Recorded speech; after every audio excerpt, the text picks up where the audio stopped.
Di pinggir desa Karangjati, berdiri sebuah beringin besar yang sudah ada sejak zaman leluhur. Batangnya sebesar rumah, akarnya menjalar seperti ular raksasa, dan daunnya selalu bergemerisik meski tak ada angin. Tak ada satupun warga berani mendekat setelah matahari terbenam, karena semua tahu, di sanalah sundel bolong bersemayam.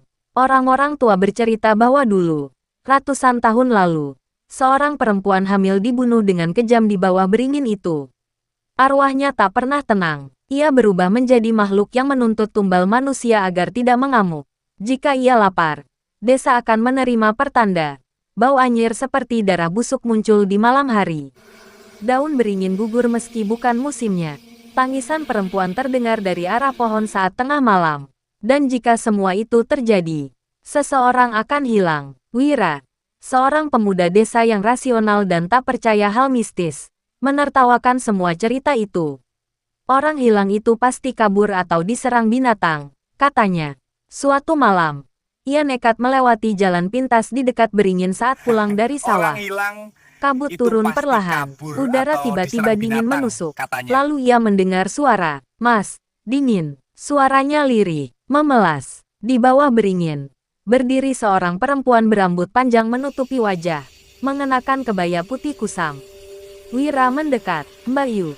Tersesat, perempuan itu perlahan mengangkat wajahnya. Wajahnya cantik, tapi pucat.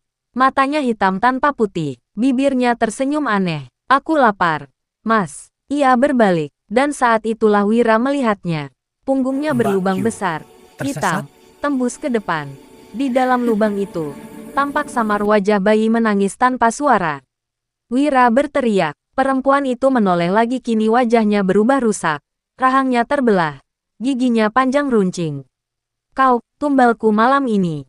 Akar-akar beringin hidup bergerak melilit kaki Wira. Ia terseret ke bawah pohon sambil menjerit minta tolong. Teriakannya teredam, lalu hilang.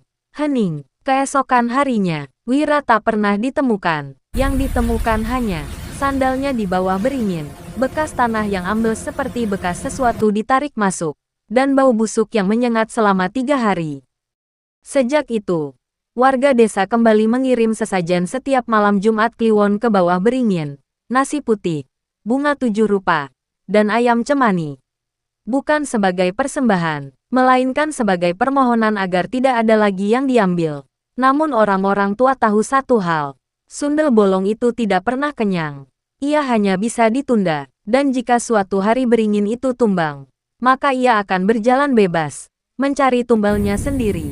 Mendengar cerita itu, seorang pemuda bernama Jaka, atau Ustaz Jaka, mencoba mendatangi makhluk peminta tumbal itu untuk meminta agar makhluk astral itu tidak menjadikan manusia sebagai tumbal.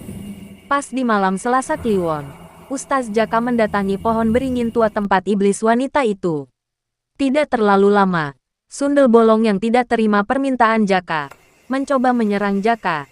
Namun makhluk itu akhirnya musnah terkena ayat-ayat suci yang dirapal Jaka.